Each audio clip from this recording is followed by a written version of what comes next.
Sir, you're on mute. Suresha, sir, you're on mute. Hi, everyone. Welcome to Masin's webinar at Paris Arbitration Week. This session deals with the dispute on project completion under UAE law. I'm H K Suresha, partner and country head at Masin, Qatar. I've been acting as delay and quantum expert in number of domestic and international arbitrations. Let me introduce the panelists for this webinar, who will share their experience and their views on today's topic. First, Cheryl Cairns. Cheryl is partner in Trowers Hamlins. Trowers Hamlins, the international construction team, and she is in the region since 2007, working across the Middle East offices in the UAE, Bahrain, and Oman. Cheryl advises her clients on all aspects of engineering and construction infrastructure dispute, including assisting in amicable settlement, mediations, dispute adjudication boards, and arbitration proceedings conducted under various arbitration rules. She has been regularly appointed to sit as an arbitrator. Cheryl holds a master's degree in construction law, and she is fellow of Chartered Institute of Arbitrator. Let me introduce another distinguished panelist, Mr. David Brynmor Thomas. David Brynmor Thomas is QC at 39X. David is globally recognized specialist in the construction, in the conduct of complex, high-value international commercial litigation and arbitration. He has extensive experience in handling dispute arising from long-term commercial relationship, construction projects across the range of industries, including energy, natural resources, transport, and other infrastructure, manufacturing, shipbuilding, and aviation. He has been a counsel in cases involving projects and other assets in the UK, India, Asia, Australia, the Middle East, Africa, and the Americas. Now I'll introduce Mosaab Ali. Mosaab is experienced in dispute resolution, contentious matters, whether in the form of litigation before the UAE court, including the DAFC courts, or in the form of arbitration before the arbitral tribunal forum, including DAFC, LCAI, and other ad hoc arbitral tribunal. He is a member of Egyptian Bar Association. He is also a registered practitioner before the DAFC court. So let me begin today's discussion. Before I begin today's discussion, I would like to inform the panelists that a few poll questions will come up on the screen, and request the participants to attend those questions as it suits. I'll begin briefing two different completion terms. One is substantial completion, that is a primary work completion. The other one is contractual completion, which is defined in the contract, which includes 100% completion. Now let me explain what is substantial completion. The substantial completion is a stage when a construction project is deemed sufficiently completed to a point where the owner can use for its intended purpose or for its beneficial use. However, at this stage, there may be a number of minor items left over to complete on any given project. These are commonly called as punch list and snag list items, and the completion of these items could take several weeks, several months, and could also take some time, be out of the control of the contractor involved. Now let me explain the final completion or a contractual completion. So final completion or contractual completion is defined by the date when the engineer or the employer determines the construction project be 100% completed, including any and all remaining works, tests, and punch list and slang list items are completed. When a contractual completion is achieved, the contractor is entitled to receive a certificate of completion and the relevant payment attached to it. So at the time of the completion of this contractual completion, the warranties, the guarantees, the maintenance period, including any defect liability period, would commence on the date of final or contractual completion. Now, given this background, let me put up some questions. So I would like to ask first question to Mr. David. What is the legal or a contractual provision does a party need to rely on to define the substantial and the contractual completion? Suresha, thank you. And before I launch into that, can I just say what a pleasure it is to be speaking with friends from Masin today, with Mosaab from Tamimi, and with Cheryl as well. I think that you omitted to say, you possibly don't know, that Cheryl and I think, are both alumni of the University of Edinburgh. If I'm right, then she'll be very happy. If I'm wrong, then I will have committed an egregious insult. But I'm very pleased that that Edinburgh is well represented today. Look, interestingly, there is very little law, as in case law and authority, on practical completion also, for the purposes of a contract, really, other than the effect of a court saying there isn't law and it is what it is, either in fact or under the contract. And that's where things become interesting. Substantial completion, as you identified it, and thank you for your discussion of it already. Substantial completion is very often a question of fact. Can it be used? Is it there? Is the facility there? Is it available? For the purposes of the contract, a contractor and the owner will have to look to the practical completion certificate, final certificate, whatever that is termed, under the contract. And that will vary from contract to contract. A lot of the sort of heavy projects that we're used to in the UAE, Qatar, places like that, of course, are for process plants. And we'll come on to this, but an awful lot of projects don't simply require a factual test by the engineer, is this complete or not, but rather they require tests on completion, and measurement of tests on completion become very precise, very specific. And very often what happens is there is effectively a two-stage certification at that point, a point when the works is sufficiently complete. Indeed, it may be termed sufficient completion for the tests to be run, and when that's operated, then there will be some sort of completion test period after that. But really, the main lesson is that the parties have to look at the factual position and then the contractual position that is certified. Parties get distracted by the factual position, and one of the things that we see in disputes is, for example, snagging.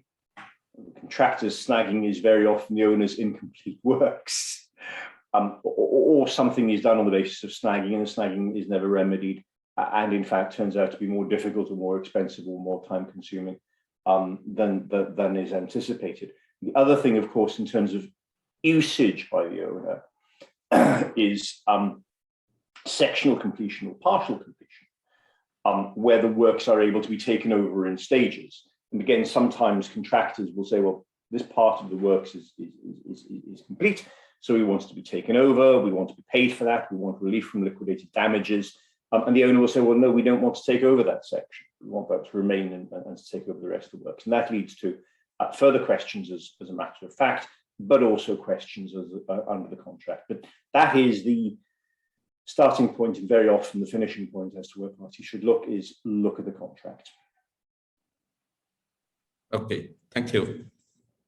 So now I would request Cheryl to share on the views. What does an impact on the discrepancies between the substantial completion and the contractual completion have on the imposition of the liquid damages?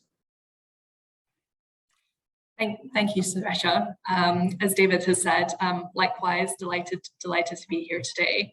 And as David also mentioned, I think that the starting point has to be in relation to the application and imposition of liquidated damages, what is set out in the parties' contract.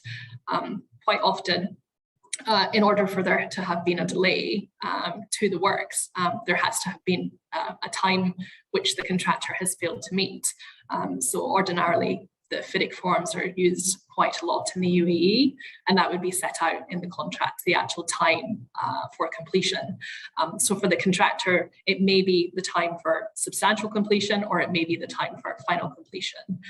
But I think by and large, the practice is that it would usually be substantial or practical completion would be the driver for the imposition of liquidated damages if the contractor failed to achieve that.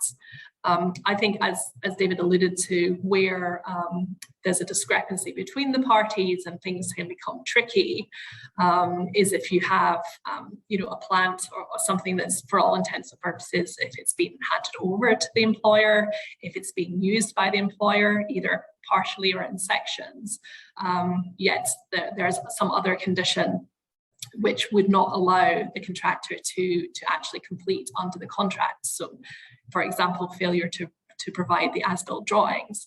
So a small detail under the contract can have quite serious consequences for contractors and subcontractors. But the starting point is really what is prescribed in the parties' contract and what is going to trigger the ability of the employer to actually impose damages. Thank you, Cheryl.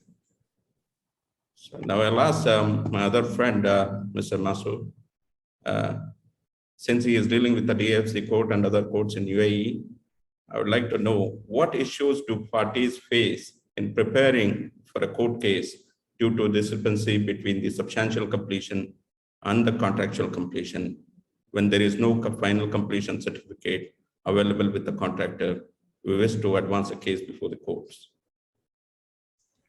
Thank you, Suresh. It's my pleasure being here with Masin webinar with esteemed colleagues, and thanks for the introduction.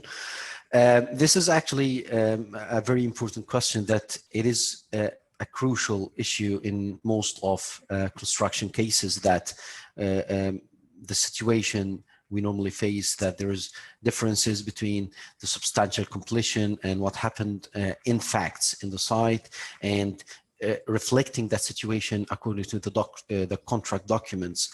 So in order to prepare a claim in Dubai courts or generally in the UAE, you need to, if there is no completion or the contractual completion certificate, you need to substantiate as a contractor that the factual or the substantial completion has already happened.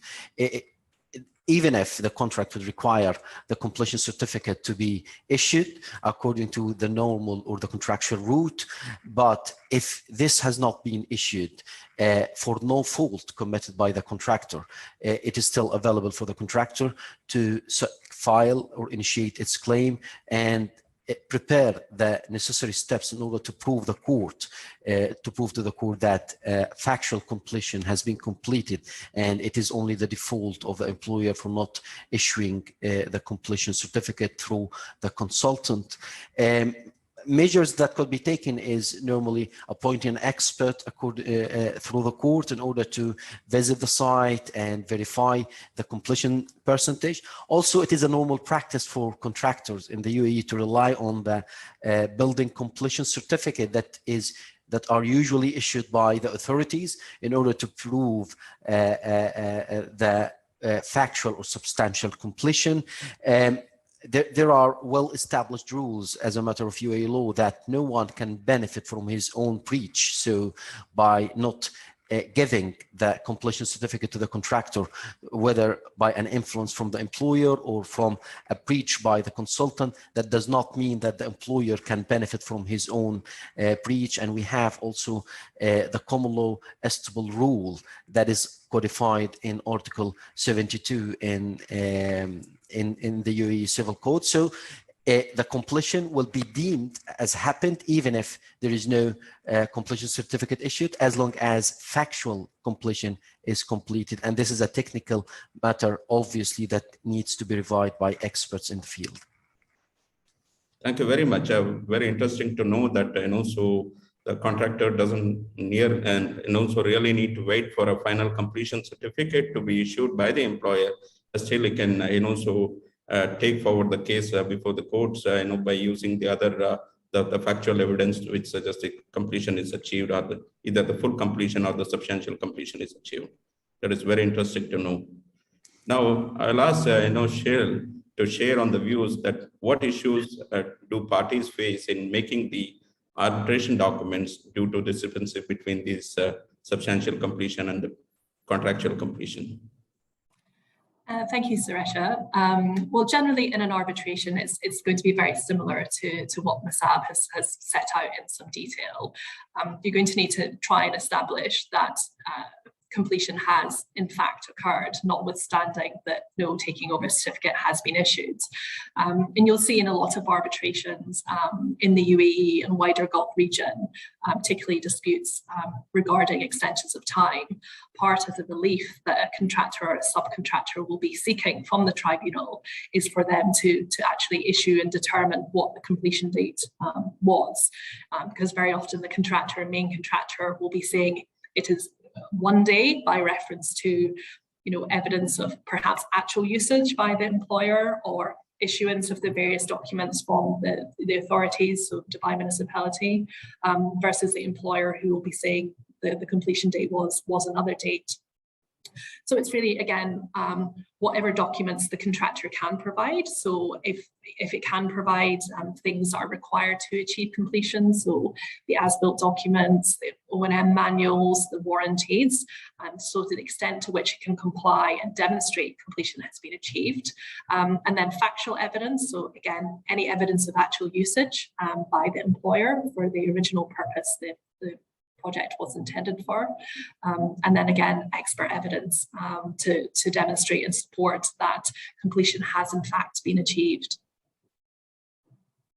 Okay, so, thank you. So what I understand is so it is more or less similar to the documents that are being set out in the court, the similar documents can also be set out for the arbitration as well. So here the expert also will play an important role, particularly in determining when exactly the contractors have completed, so on what particular date it is deemed to be completed or otherwise. So that would give the basis for you to set out the arbitration documents. That is very interesting to know.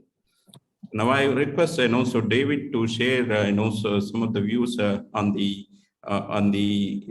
test on completion. So as any projects so there are particularly, the oil and gas and any other the EPC projects, you would find there are a number of certificates like a provisional acceptance certificate, operational acceptance, test certificate, and final handover certificate, final completion certificate. There are many test certificates are attached to this completion.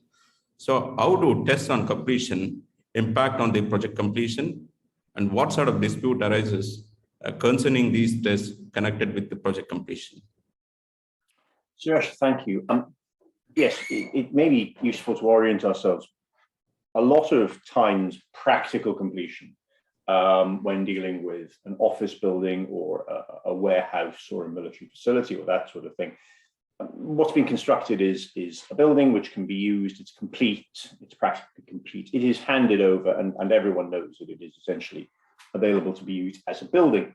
And at that point, the time element is a question of fact, goes back to liquidated damages for time, for the progress of the works, but nothing else remains to be done. With tests on completion, obviously what you have is a facility that's been constructed, but then there is a certain performance that must be met at the end of that construction, as well as just saying, well, there is your facility. And the obvious sort of parameters that you're dealing with there are the production. So classic power plant will specify the amount of electricity that will be produced and will stipulate how much will be produced. Test on completion of testing, to what extent does the plant produce that or not? That, however, will be tied to fuel consumption, because we want to produce the amount of electricity with use too much fuel, and may also be tied to other consumption of other raw materials. Same with the desalination plant. Desalination plant will have a production, but it will have a stipulated electricity consumption. Tests on completion can work in two ways. They can, first of all, be quite short, at which point they may in fact be tied to the timing of completion itself. So in fact, the contractor will get to the stage where it will say that the plant is ready for tests on completion, and then tests on completion will take a day, 2 days, 3 days. In those circumstances, the sort of disputes that arise as to time are very often the same that arise on any practical completion. So was the plant ready to be offered for completion, for testing? And if there's any delay to the testing, who is responsible for that? Was that the owner's fault? Was that the contractor's fault? Whichever. And then there may be two parallel sets of liquidated damages. First of all, a set of liquidated damages for time and delay.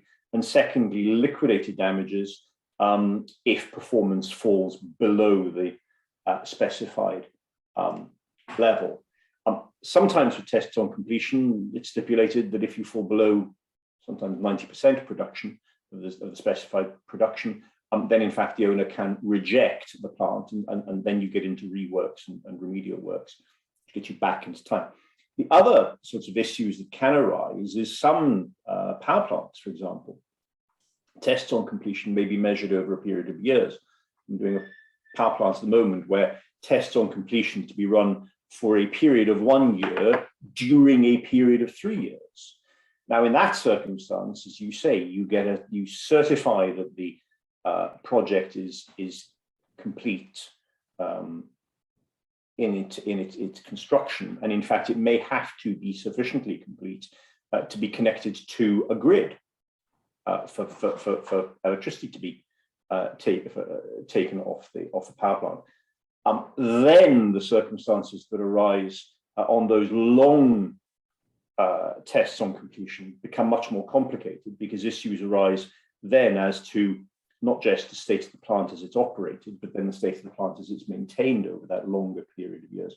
Still generally the same remedies, not so much for time at that point as performance. But issues always arise then if there are alleged failures to complete the tests on completion.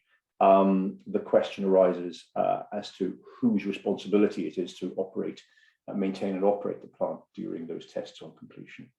And indeed, one quite interesting, one of the nicest COVID-related issues that I've come across in the last 18 months or so has been on tests on completion, which was a short test on completion, only a day or so that was needed for a particular facility.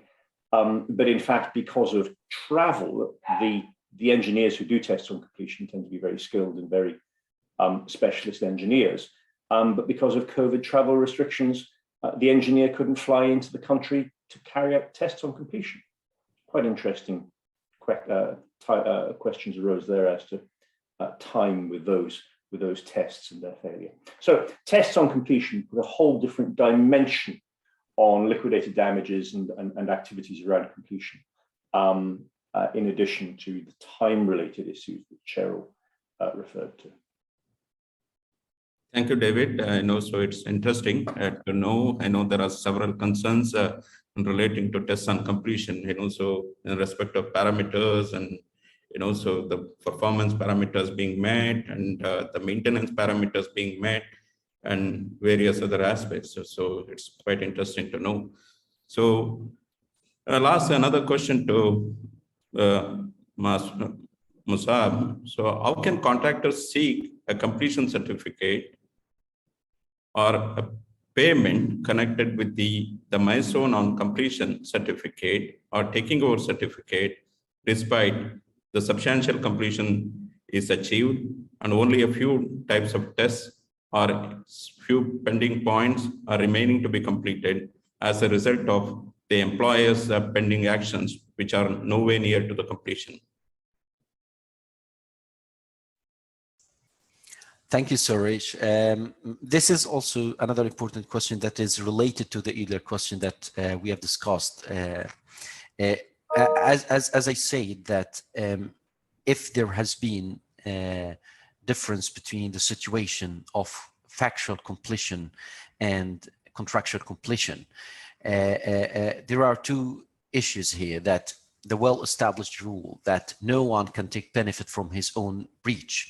So if there has been failure for the contractual completion to happen due to a breach on the part of the employer or the consultant, they cannot benefit from their own breach. So the contractor may initiate a claim before the court, seeking either for a declaratory relief to declare that the works have been completed according to the contract, or to seek the payment that is connected to the percentage of completion.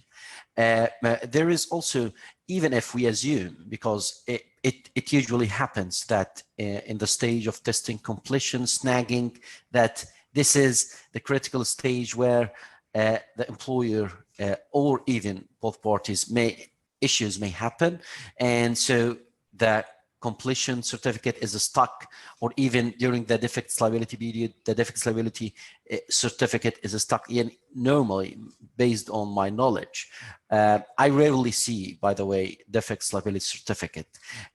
So in this critical stage, issues could happen, even if we assume that the contractor was in default regarding a minor part of the work.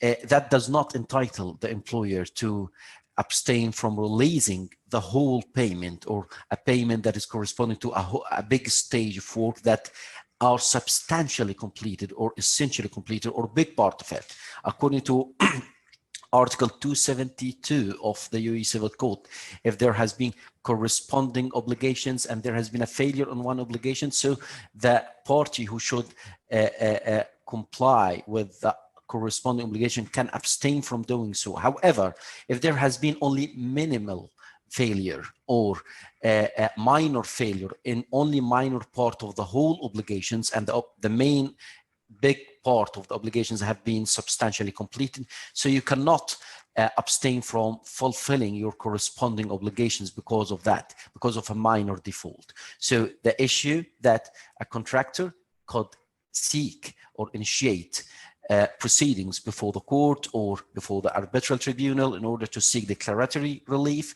in terms of considering completion to be completed, or consider the work or the taking over certificate to be deemed issued, and also for obliging the other party to release the payment that is corresponding to the actual or the factual completion that has been completed.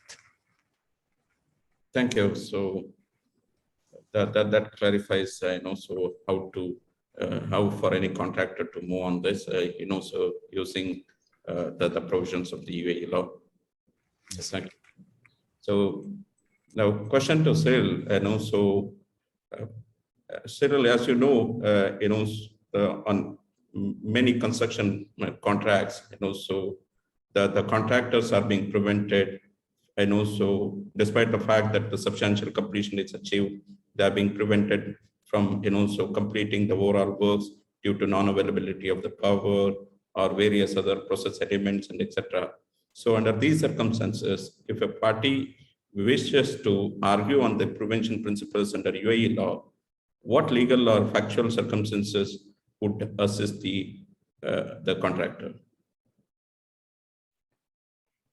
Thank you, Suresha. I think just obviously generally the prevention principle is a common law principle, in that the employer can insist on the contractor's performance if the employer himself or themselves has prevented the contractor for due performance. So in terms of the factual and contractual circumstances, you'd first want to identify which obligation the employer has breached. So as you said, issues with the supply of power, issues where, for example, if the employer has prevented the contractor from having access or free access to the site, if that's an obligation, or a failure to provide free issue material. that kind of thing, that's prevented the contractor. So you'd want to first identify the obligation and then the circumstances around the employer's failure to discharge that obligation. In terms of UAE law, there's no express mention of the prevention principle itself. But if you were a contractor or a subcontractor that wish to advance an argument based on the tenets of the prevention principle, then it would be many of the provisions that Mosaab has just mentioned that can be found in the UAE Civil Code. So obviously there's the obligation to comply with the requirements of good faith in administering the contract. It would obviously not be in good faith if an employer was, to penalise a contractor and apply damages if the employer themselves had prevented the contractor from completing the work. Likewise, there's the strong principle in the UAE Civil Code that you're not allowed to benefit from your own breach of contract. So if the employer has breached a contract, they've locked the contractor out of the site, then again, principles of good faith and fairness would dictate that the employer should not be able to benefit from such a breach. And then also there's the principle that Mosaab also mentioned about reciprocity of obligations. So if there's an obligation upon the employer to do certain things or provide certain materials to the contractor, if that is not undertaken, then reciprocally the contractor is given relief from performing their obligation. So whilst it's not a clear principle that you can find the words prevention principle in the UAE Civil Code, there are certainly a number of provisions that can assist to help a contractor plead a claim, whether it's in the court or whether or not it's in an arbitration subject to UAE law, that would assist them to do that if there was acts of prevention by the employer. Okay, so thank you, Cheryl. So if I may understand clearly,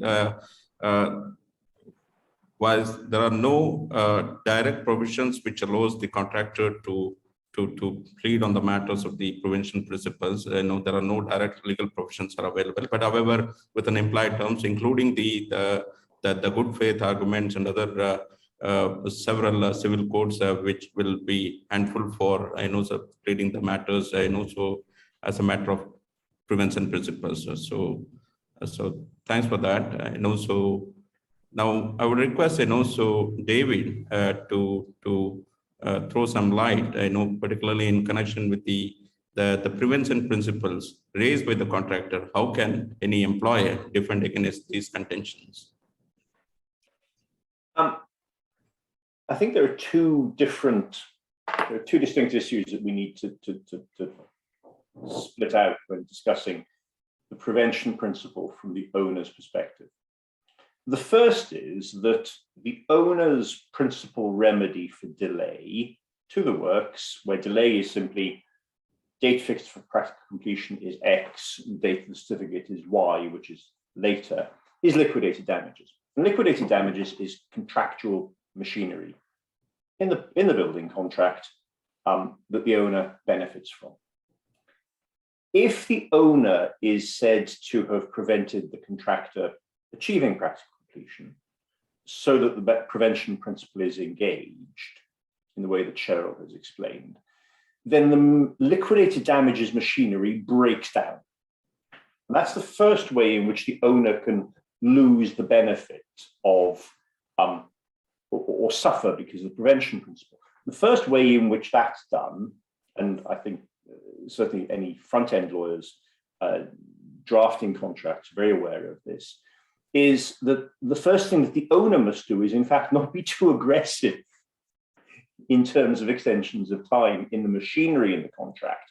It's why you will see a provision, a sweep-up provision in a contract, that the contractor is entitled to an extension of time for a whole list of reasons. And then any other reason attributable to the owner or his employees or agents or whatever.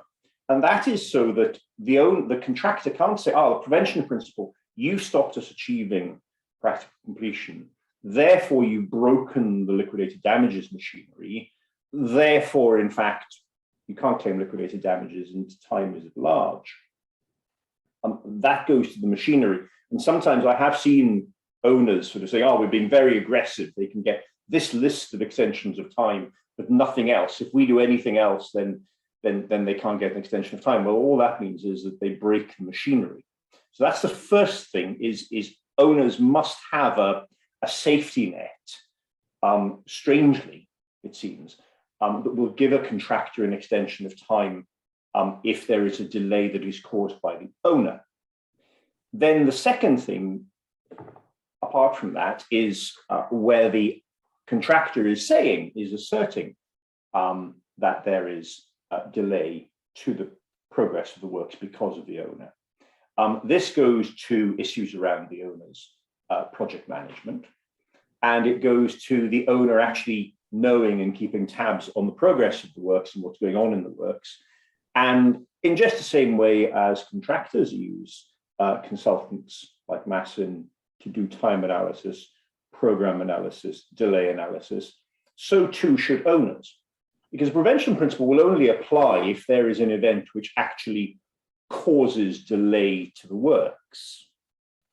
So if there is an event that occurs that doesn't delay practical completion, even though it's attributable to the owner, that won't engage the prevention principle at all. And so what is necessary is, if a dispute arises, owners must engage consultants like Masin just as much as contractors must, so as to analyze the range of events which will have been said to occur on site, to look at what's attributable to the owner, to say, okay, we can see we were responsible for 20, 30 days of delay, but in fact, there's 340 days of delay. Here's your extension of time. The rest is attributable to you. One of the issues that arises and becomes very interesting for Mosaab, for Cheryl, for me, and for you, is where there is concurrent delay and where there is delay which is attributable to both the owner and the contractor. And frankly, at that point, it varies which legal system you're in. If you're in England, then where there is delay by the contractor and by the owner, which has contributed to the same delay, then the English law is that the contractor is entitled to their extension of time, but they're not entitled to money. The position very often in civil law jurisdictions and in jurisdictions, I think, such as the UAE, are much more that the time and the money associated with it, rather than being viewed in that slightly harsh way, or what some people think is a slightly harsh way under English law. There is an attribution as to who's been, to what extent has one party or another been responsible for the delay. And then there's an attribution of the time and the money associated with that. So, as I say, to deal with the prevention principle from the owner's perspective, one, don't be too aggressive in drafting your contract. And secondly, during contract administration and when a dispute arises, the owner has to be as well equipped in relation to what has actually happened to the program as the contractor has been.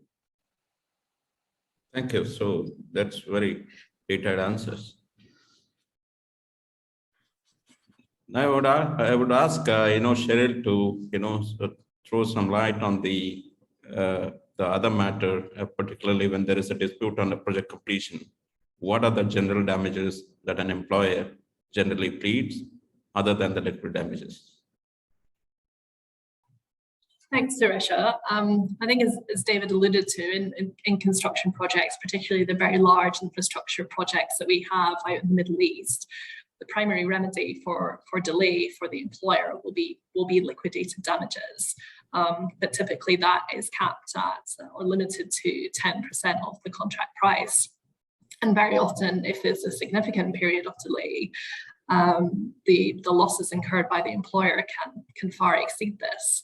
Now, the UAE and the wider Gulf region is rather unique in that there is the ability to adjust damages to actual loss, which Mosaab is more qualified than me to chat about.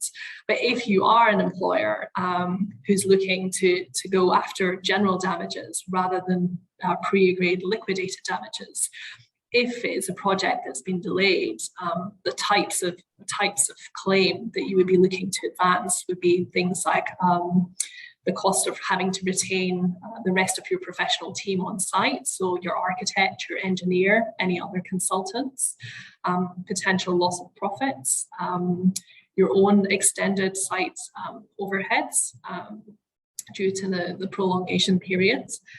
You may have additional interest and financing charges as a result of the delay and being unable, particularly if it's an output project. There may be cost escalation that you have to face, and depending on what the project is, there can be things like asset depreciation.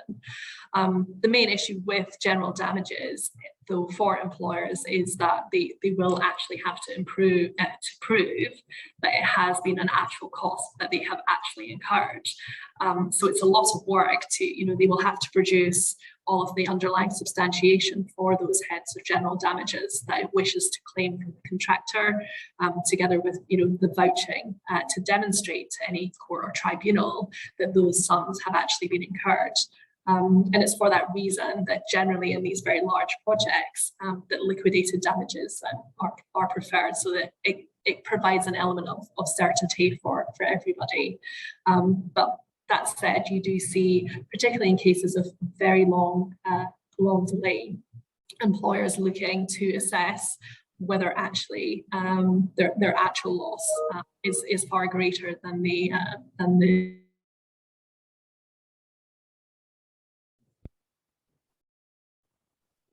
Thank you. So I think the last few seconds were disturbing. Anyway, so I think you have given in the list of items which the employer can rely on and they can claim, as opposed to any general damages. I mean, other than the liquid damages. So that is interesting to know. So now I ask Mosaab to clarify on, so under UAE law, so it is established that a party is entitled to claim for actual losses suffered despite the existence of a clause stipulating the liquid damages. How does an employer calculate and establish such actual damages or the actual losses? Thank you, Suresh, for touching upon this, and thanks for Cheryl as well for highlighting the situation. As Cheryl said, that according to Article 390, even if there is a liquidated damages or an agreed compensation, if we need to be more specific as a matter of UAE law, the parties can claim to either increase or decrease this agreed compensation to be equal to the actual damages suffered. However, in such case, the party who is seeking to decrease or increase the agreed compensation or the liquidated damages will have the burden to prove that the actual damages are actually more or less than the agreed compensation or the liquidated damages.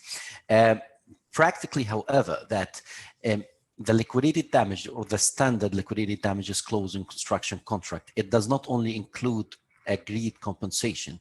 The agreed compensation would be like the daily or the monthly fine or the interest that is imposed on the contractor in case of a delay, but there is also a maximum limit. This maximum limit, which is usually 10%, this is, as a matter of UAE law, is not considered as an agreed compensation. It's a limitation on liability, because it doesn't necessarily that he will get the 10%, and it doesn't necessarily that he will not get more than 10%. So limitation of liability is permitted according to the UAE law in contractual context, but it can be only overridden if there is a matter of breach or gross misconduct. So it means that, yes, any party can claim for the agreed compensation to be amended according to the actual loss, which is the monthly or the daily interest. But in terms of the limitation on liability, the 10%, you cannot claim more than the 10%, unless you prove not only that the actual damages are more than 10%, you have to prove that there is a cheating, fraud, or gross misconduct.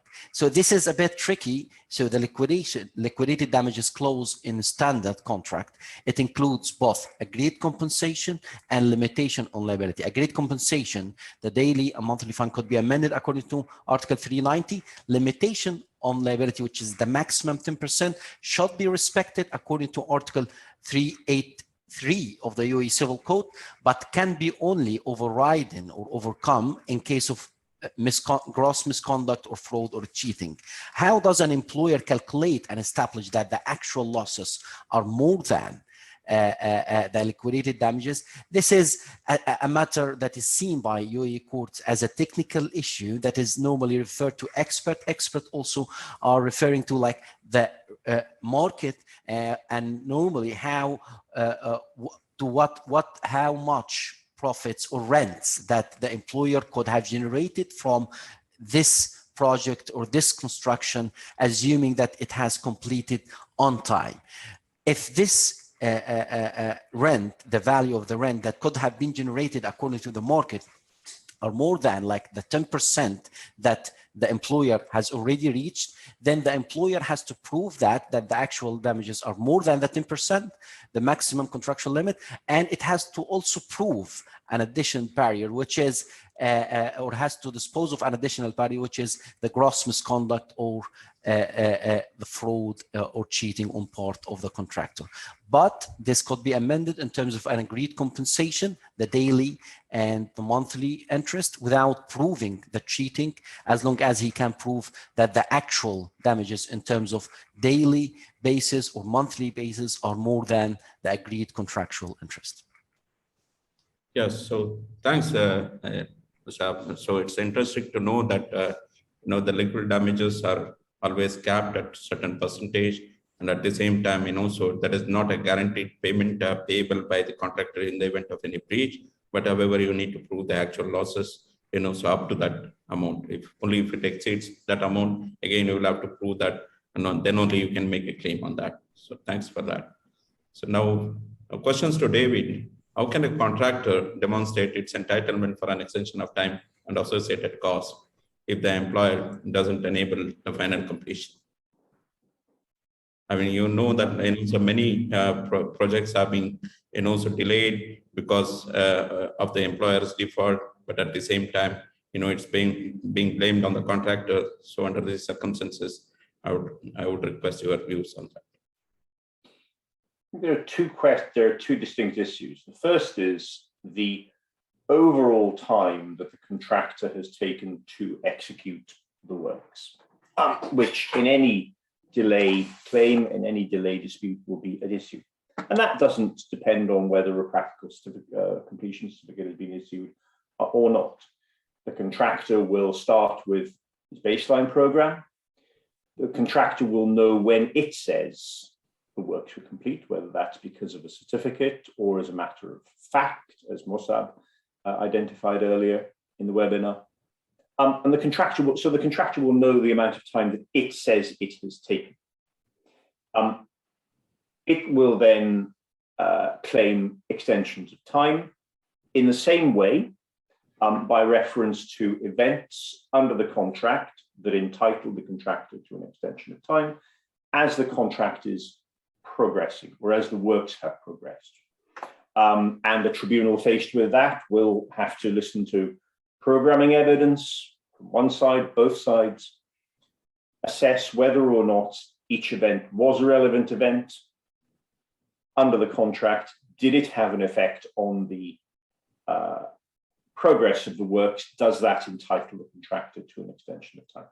That will then give you a theoretical completion date, because it will change the completion date set in the contract to an adjusted completion date, whatever that may be.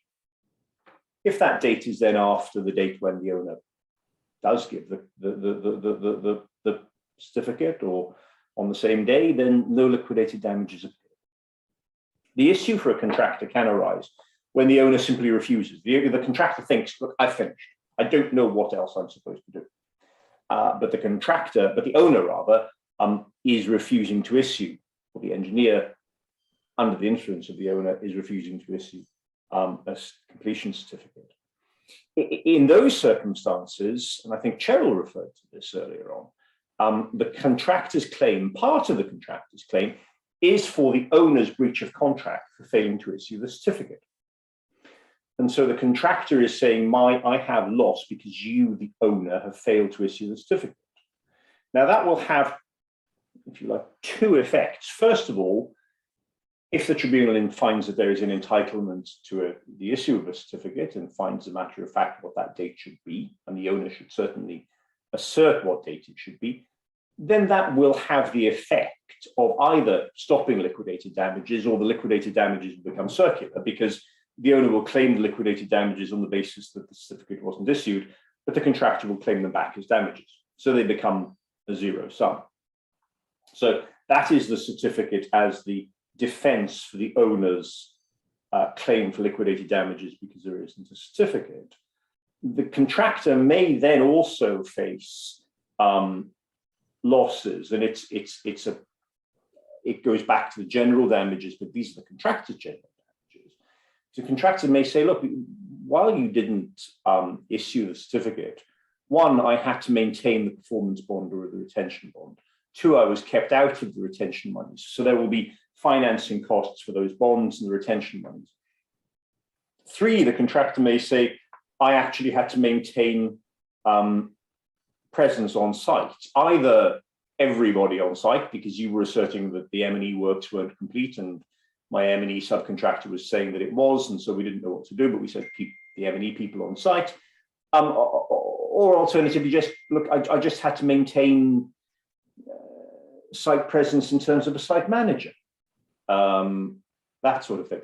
And so that then becomes a claim by the contractor for damages, but the damages at that point are for the owner's breach of contract in failing to issue the completion certificate at a time when it was obliged to under the contract, really as a matter of fact. But what the contractor then has to do all the programming work leading up to that in exactly the same way as it would had a certificate being issued and liquidated damages levied in the usual way. Thank you, David.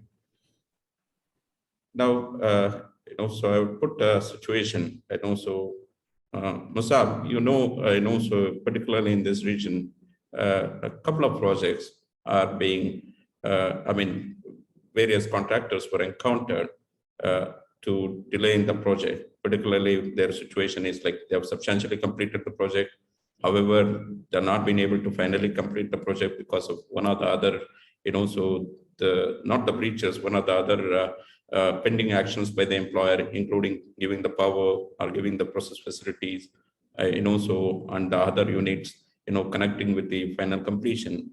Under these circumstances, so they are being frustrated, so they have, kind of an uncertainty whether to have to complete, so stay on, as long as they, they want, or, so to just put the completion. So under these circumstances, either contractor is entitled to demobilize if there is any uncertainty in achieving the final completion, including performance guarantee tests and other various, so pending actions by the contractor, so how the contractor should conduct itself, so under these circumstances.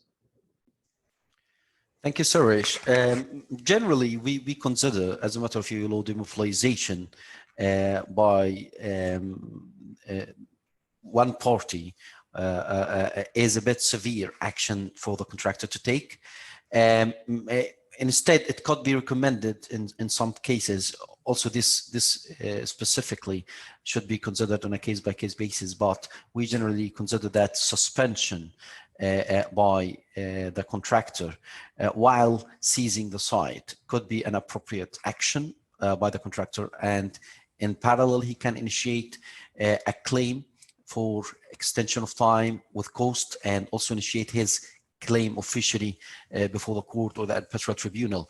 This could be a bit more appropriate in most cases, for sure, even if demobilization was contractually an option for the contractor to take, he should also do that with cautious, because under the UAE law, there is a general obligation to not be abusive in using your right, even if it's a contractual right, if like doing demobilization will endanger the construction or in a way or another. Also, there could be a practical issue that if the contractor will leave the site and demobilize fully, that could lead eventually to a change on the status of the site. So in any case that may be filed by the contractor later on to claim for any payment. So the situation on the site or the percentage of completion could have changed because he left the site, he is not aware of what's going on. So this is a practical issue also that needs to be taken into account. I think this is a very practical and important question that should be considered on a case-by-case basis, and also upon reviewing the contract conditions and rights of each parties. But what we can say generally that demobilization is a severe action that needs to be taken with cautious and after considering the implications of such actions from the side of the contractor. That's very good to know. I mean, so that gives several indirect advices to contractors to conduct themselves under these circumstances. Now, I think we are short of time, and also I have one final question to Cheryl. So what action the contractor should initiate in securing the bank guarantees, pending payments, and other entitlement, particularly under circumstances of substantial completion and the final completion?